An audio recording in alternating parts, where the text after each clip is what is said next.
नमस्कार दोस्तों, अभ्युदय हिंदी क्लासेस में आप सभी का स्वागत है। आज हम अपने इस वीडियो में पद परिचय पर चर्चा करेंगे। हम सभी जानते हैं कि जब कोई शब्द किसी वाक्य में प्रयुक्त होता है तब वो पद कहलाता है। पद का अर्थ होता है स्थान, क्योंकि शब्द जब तक स्वतंत्र होते हैं उनका कोई स्थान, उनका कोई स्वरूप नहीं होता है। लेकिन जब वो वाक्य में प्रयुक्त होते हैं तो वो किसी न किसी व्याकरणिक नियम में बंध जाते हैं, उनका एक स्थान वाक्य में सुनिश्चित हो जाता है। तो जब हम पदों का परिचय देते हैं तो हम उसी स्थान, उसी स्वरूप के बारे में बताते हैं और इसे ही हम पद परिचय कहते हैं। पद परिचय का व्याकरणिक परिचय दिया जाता है और व्याकरणिक प्रकार के आधार पर हम जानते हैं कि पदों के दो भेद होते हैं, विकारी और अविकारी। तो जब हमें किसी भी पद का परिचय देना होता है तो सबसे पहले हम वाक्य में ये देखते हैं कि वो पद किस प्रकार का है, विकारी है अथवा अविकारी है। विकारी को अगर परिभाषित करते हुए कहें तो उन शब्दों को विकारी कहते हैं जिनमें विकार होता है। विकार का अर्थ क्या होता है? परिवर्तन। परिवर्तन मतलब कुछ शब्द ऐसे होते हैं जो लिंग, वचन, काल और कारक के आधार पर परिवर्तित होते रहते हैं। और ऐसे शब्दों की श्रेणी में ये 4 शब्द होते हैं, जिसमें सबसे पहले आता है संज्ञा, फिर आता है सर्वनाम, फिर विशेषण और फिर क्रिया। अगर संज्ञा शब्दों की बात की जाए तो संज्ञा शब्दों में परिवर्तन लिंग, वचन और कारक के आधार पर होता है, क्योंकि हम जानते हैं कि कारक का संबंध सिर्फ संज्ञा और सर्वनाम से होता है। इसलिए संज्ञा और सर्वनाम को परिवर्तित करने वाले कारक कौन कौन से होते हैं? लिंग, वचन और कारक।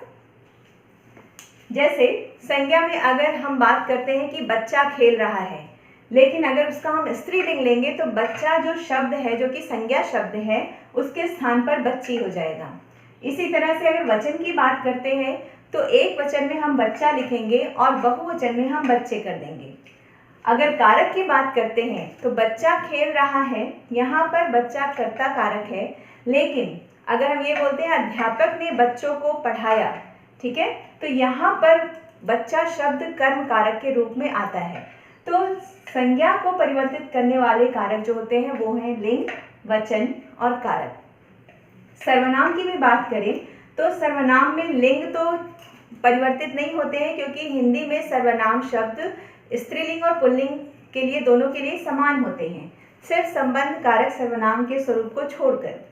वचन में सर्वनाम पदों में परिवर्तन आता है और कारक के आधार पर भी परिवर्तन आता है सर्वनाम में। जैसे अगर हम लिखते हैं कि तुमने पत्र लिखा, तो यहाँ पर तुम शब्द कर्ता कारक है, ठीक है। और अगर राम ने तुमको पत्र लिखा, तो यहाँ पर तुम शब्द जो है वो कर्म कारक है, ठीक है। तो इस तरह से संज्ञा और सर्वनाम शब्दों में लिंग, वचन और कारक के आधार पर परिवर्तन आते हैं। विशेषण शब्दों की बात करें तो विशेषण शब्दों में सिर्फ लिंग और वचन के आधार पर परिवर्तन आता है। जैसे अगर हम बोलते हैं कि वह बच्चा अच्छा है, ठीक है, या वे अच्छे बच्चे हैं, तो दोनों में लिंग या वचन, या गोरा लड़का खड़ा है या गोरी लड़की खड़ी है। तो इस तरह से विशेषण में लिंग और वचन के आधार पर परिवर्तन आता है, जबकि क्रिया शब्दों में लिंग, वचन और काल के हिसाब से परिवर्तन आता है, ठीक है। क्योंकि अगर काल परिवर्तन हो रहा है तो क्रिया के स्वरूप में भी बदलाव होगा, ठीक है। इसी तरह से लिंग जब परिवर्तित होता है तो क्रिया के स्वरूप का बदलाव होता है। वचन के परिवर्तन पर भी क्रिया बदलती है। जैसे अगर हम बोलते हैं कि बच्चे खेल रहे हैं, तो ये वर्तमान काल है और क्रिया इसमें खेल रहे हैं। लेकिन अगर बच्चों ने खेला था, तो यहाँ पर क्रिया जो है वो भूतकालिक है।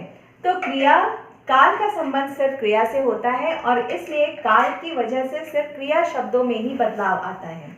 तो जब हम विकारी शब्दों का परिचय देते हैं तो इसमें सबसे पहले ये ध्यान रखते हैं कि ये विकारी शब्द 4 प्रकार के होते हैं: संज्ञा, सर्वनाम, विशेषण और क्रिया। तो पदों का परिचय देते समय सबसे पहले ये पता लगाना है कि वो विकारी है या अविकारी है। विकार का अर्थ होता है परिवर्तन और विकारी शब्द 4 प्रकार के होते हैं।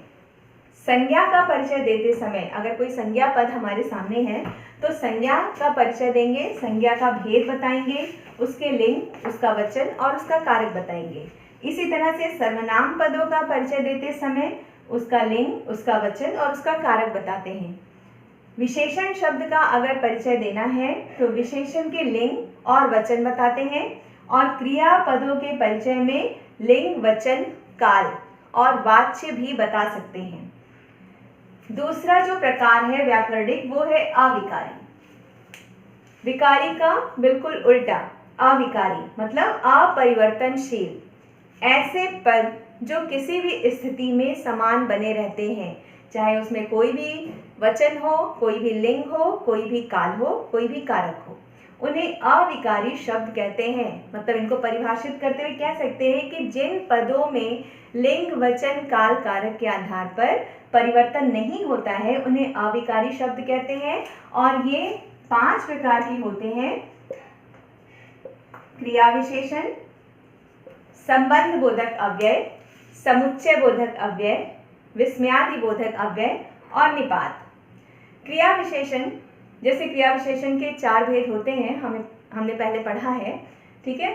तो जब हम क्रिया विशेषण पदों का परिचय देते हैं, मान लीजिए आ गया कि राम धीरे धीरे चल रहा है, तो यहाँ पर धीरे धीरे को रेखांकित किया गया है और पूछा जा रहा है कि इस पद का परिचय दीजिए।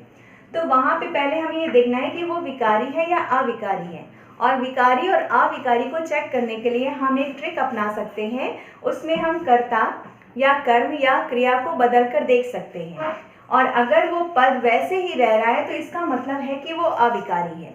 जैसे राम धीरे धीरे चलता है या सीता धीरे धीरे चलती है, तो धीरे धीरे वैसे ही बना हुआ है, उसमें कोई परिवर्तन नहीं आ रहा है, तो हम ये पता लगा लेंगे कि वो अविकारी पद है। फिर अविकारी पद में वो किस तरह का पद है ये बताना है। मतलब क्रिया विशेषण है, यदि क्रिया की विशेषता बता रहा है तो वो क्रिया विशेषण होगा। संबंध बोधक, अगर वो संबंध को दर्शा रहा है, जैसे राम के साथ श्याम खेल रहा है, तो यहाँ अगर के साथ के बारे में पूछा जाए तो हम बता सकते हैं कि वो अविकारी शब्द है और संबंध बोधक अव्यय है। राम और श्याम खेल रहे हैं और का पद परिचय पूछा जाए तो वो समुच्चय बोधक अव्यय होगा। इसी तरह से विस्मयादि बोधक अव्यय, ओह मैं कहाँ फंस गया, ओ का अगर पद परिचय पूछा जाए तो वो विस्मयादि बोधक अव्यय होगा। निपात, ऐसे अव्यय जो किसी शब्द के साथ जुड़कर उनके अर्थ पर विशेष बल देते हैं उसे निपात कहते हैं। जैसे मैं भी दिल्ली जाऊंगा, तो यहाँ भी जो है वो निपात है। तो जब भी का पद परिचय देना होगा तो हमें सिर्फ अविकारी लिखना है और निपात लिखना है। ये ध्यान रहे कि जब अविकारी पदों का परिचय देना होता है तो हमें लिंग, वचन, काल, कारक ये बताने की आवश्यकता नहीं है, क्योंकि उन पर इन सब कारकों का कोई प्रभाव नहीं पड़ता है। तो उम्मीद है कि आपको ये मेरा वीडियो पसंद आया होगा और ये पद परिचय जो शीर्षक है वो आपको समझ में आ गया होगा। धन्यवाद।